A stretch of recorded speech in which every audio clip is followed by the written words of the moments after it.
Earth, the third planet from the Sun, is a beautiful place to be, but the predominance of plastic waste keeps polluting our beautiful planet.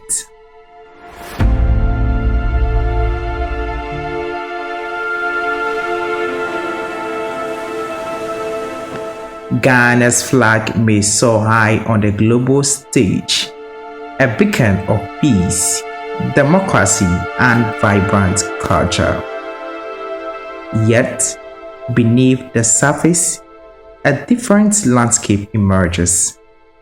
One choked by plastic, overflowing with waste. A stark reminder of a persistent battle, sanitation. We ranked 7th, dirtiest country in 2015, a shameful stain on our national pride. Fast forward to 2023, and we have only plummeted further, now clinging to the dubious title of 4th most polluted.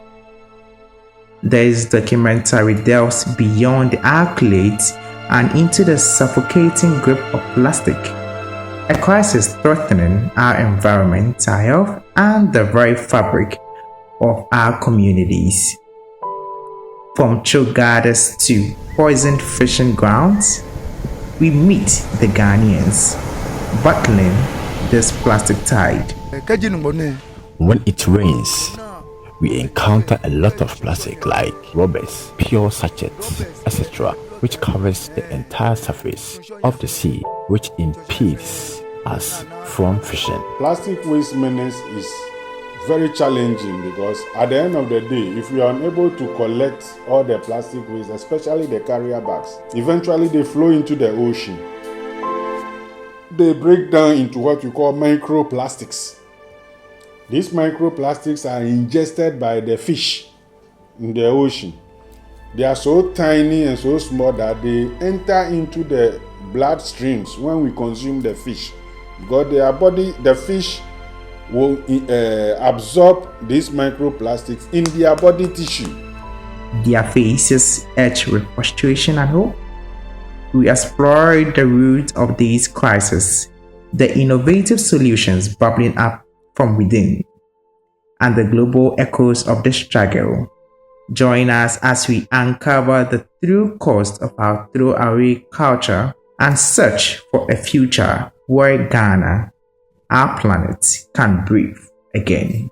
Osu, Weja, all those areas, it is more than 5,000 metric tons of municipal solid waste generated every day. 18% of this 5,000 is plastics. So do the arithmetic and see. And that is how much is generated every single day. And we are facilitating for them to make sure that at least 80% of those generation of plastics are collected and managed through processing, so that little goes to the landfill sites. We got all this plastic from the boiler. We're having boys that they are used to picking the boiler, so we bought from them. So when we bought from them, we process it and take it to the company. Anybody can bring both the outsider, but we will have the boys also that they are picking for us. So, but outsider can bring also for us to buy.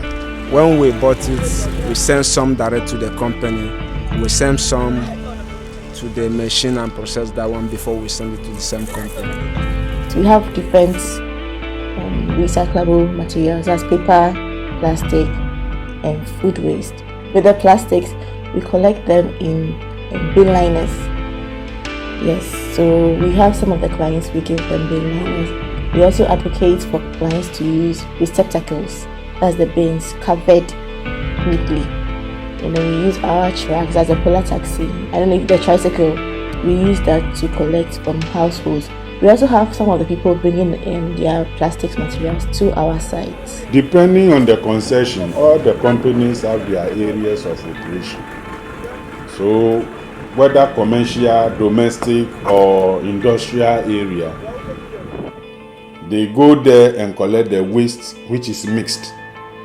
And then from there, the scavengers or the informal guys who scavenge through the mixed waste and collect the plastic. Some are interested in paper, they will take the paper. Others too will go on their own after they finish lifting their waste from their concessions. Whatever that has been blown by air or thrown by pedestrians, they will go and then start picking them by hand. So at the end of the day, you see that they will collect all right, but it is dirty and contaminated. And when that happens, it reduces the price per kilo of whatever they've collected. So we are itching that we are going to what we call source separation of the waste. Right at the home level, you don't add your wet waste, which is organic waste, to the other waste, so that the recyclables like the plastics and paper and all the other stuffs will be a bit cleaner, and then it will appreciate in value, and then they will also make a living out of it. One underestimated business which is subtly having great impact and making strides in the driver's seat of sanitation maintenance over the years is plastic waste recycling. The idea of turning trash into cash and something substantial has become a window of opportunities, making plastic waste a lucrative business to venture. So with the plastic recycling, there are so many benefits. For instance, without the recycling or without separating your waste, everything is lumped up and sent to the waste landfill. And so the landfill becomes full with time. Yes, but with the introduction of the recycling, there are a lot of benefits, such as sometimes the journey to the landfill site is even reduced, so you save costs at that side. The other benefit is that with education we are giving other people, it's reducing people from dumping their plastic materials into gutters or into the sea.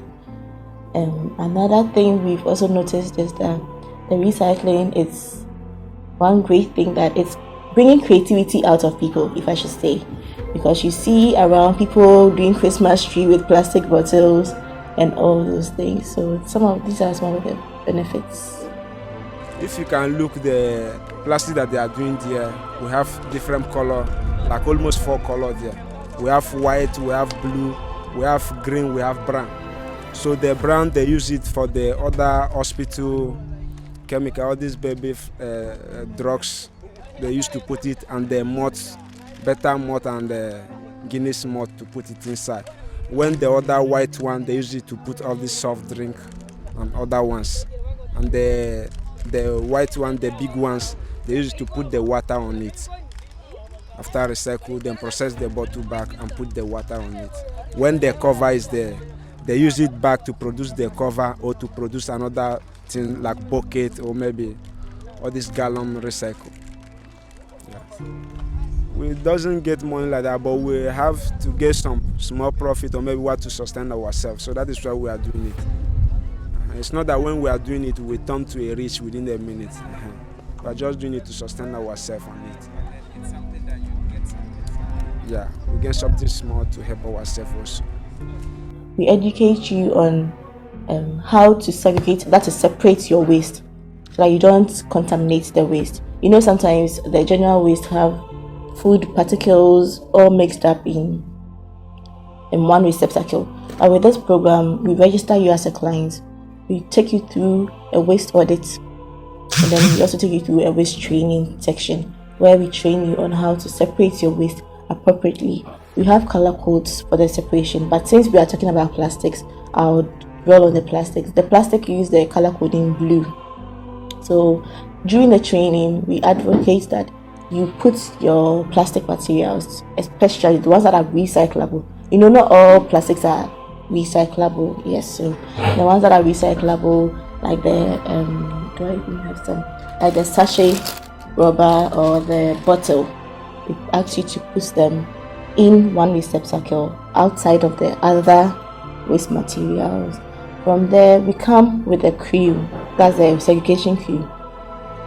Depending on your demand or depending on your request, we come whether once a week or twice a week to your outfit to collect those materials. From there, we send them to our site, our pre-processing site at Gamashin, where we do the first-hand pre-processing. if I say first hand pre-processing, I mean we do some of the bottles and sachet waters, they have water contents, they have other materials in them, so we have to separate them. We also have to separate the cork from the bottle itself, because there are two different plastics. I think I should have one around. So sorry, if you look at it well, this is PET. This is another type of plastic, so I think it's HDP or so. Yeah, so you don't mix it, because the plastic industry requires the materials separately, unless the recycling agent also needs both, then you can give them both. But for now, that's what we do. So we have partners who we give these materials to also continue with the recycling process. From overflowing bins to storm drains, plastic finds its way to our waterways, eventually reaching the vast GS of the ocean. Here it becomes a silent killer, poisoning and entangling marine creatures. We also harvest the fish to consume. Once we consume, we are consuming part of the microplastics, and research at Legon has shown that these microplastics are able to penetrate our blood vessels and even cause some DNA changes in our system, to the extent that if care is not taken, a time will come, it affects the male hormones, so you cannot impregnate a woman. That is how serious it is. The aquatic life, the fishes, some of them also are choked and then they die. So these are the issues. If you weigh the cost-benefit analysis of how much employment is generated by the plastics, juxtaposing that to how much damage it is causing, then you see that something drastic needs to be done in managing the plastic pollution. And that is where I was saying that policy should come from the ministries to at least ban certain categories of plastics, so that the thicker ones, the microns higher than 20, can be produced, and those ones can be recycled. So through campaigns, we have more than 5 organizations, like I said, NGOs, who do beach cleanups almost every month, every week. And then we have school clubs. If you go to some of the secondary schools, like St. Mary's, they have their science clubs that so separate the plastics right at the schools. If you go, you see, even the primary schools. So these are some of the programs that they do, and all that we do is to assist these organizations when they approach us in their outreach programs, and then some of us will go and then talk as experts on them, and then the need to be able to curtail the plastic menace and not to be littering plastics anyhow. That we are putting up measures to make sure that we reduce the uncollected waste that eventually flows into the ocean. So currently we are making about 80% collection, and it's left with a gap of about 15 to 20% that we must close. And that is how come we are going into the source separation. Once we roll out the source separation, and then a lot of people develop interest in collecting plastic waste, it will increase our collection rates, and then little will be left to flow into the ocean and then the water bodies. The plastic crisis is daunting, but it is not insurmountable. By changing our deeds, demanding accountability from corporations, and supporting innovative solutions, we can break free from plastic's grip and regenerate our planet. The advice that I'm giving those people keeping the waste, when you keep the waste, you can call those ones that they are picking it, they will select the good one to send it for those people that they need the recycle, because the company need the material. So instead of to waste it or maybe to throw it or to burn it, you can keep it because the company need it.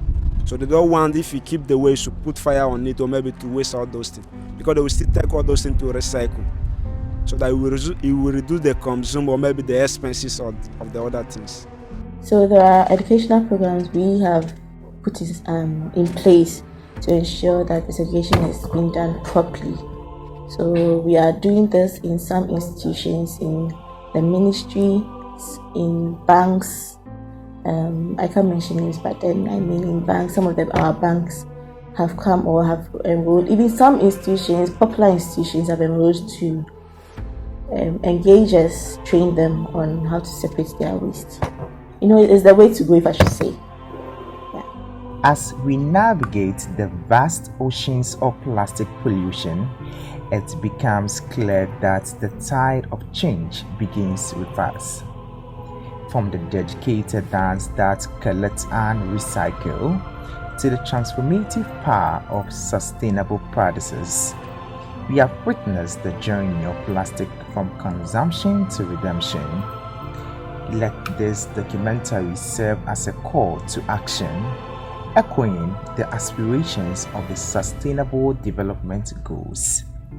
Together, we can rewrite the narrative, turning the tide on plastic pollution and steering towards a cleaner, greener future.